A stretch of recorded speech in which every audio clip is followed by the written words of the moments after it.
Hey everyone. What are you gonna do if you've tried everything? You might have tried journaling and yoga, breath work. You might have tried different kinds of therapy, physical therapy, CBT. And after all this, maybe you still don't really feel relief. So what can you do? Well, one thing you can do is try distraction. Now, I know that distraction is pretty controversial when it comes to self-help. Everyone says, deal with your problems. Go into that dark room so you can get over your fear of darkness. Face your problems head on. And there is a lot of truth to this. If we never deal with our problems, then we're not going to solve them. But when we bring a perspective of balance, we can see that taking a break from that growth can also be really, really helpful.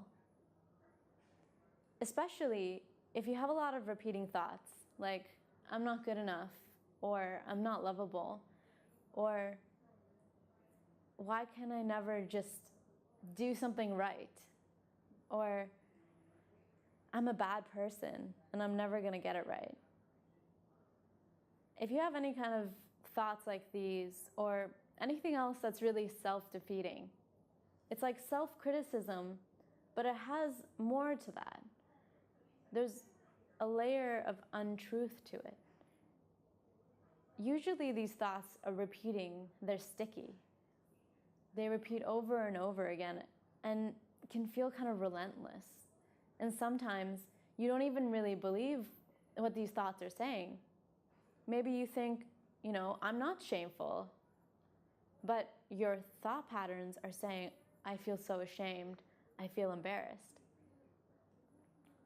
And even though we don't believe them, these thoughts are still going to keep coming for a little time anyway, because they're habits. Maybe we picked them up from childhood, our parents, or just our general environment, and they've become hard-coded into our brains, and they just happen. They're really evolutionarily benefit for us, so that we don't really have to think about things that we've thought about a lot before.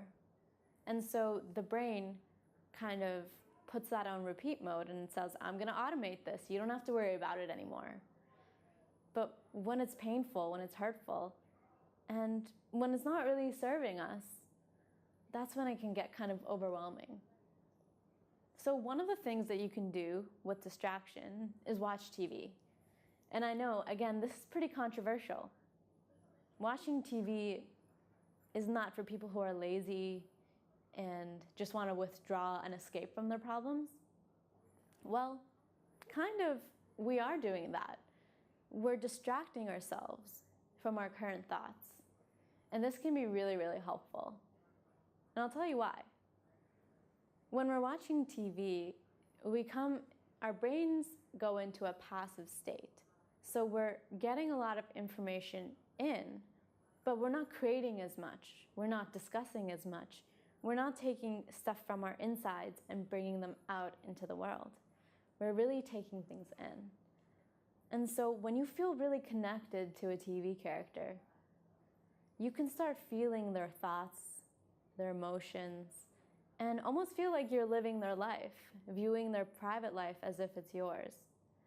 And this can actually be really helpful, because now that our thoughts are passive, our automatic brain might turn off.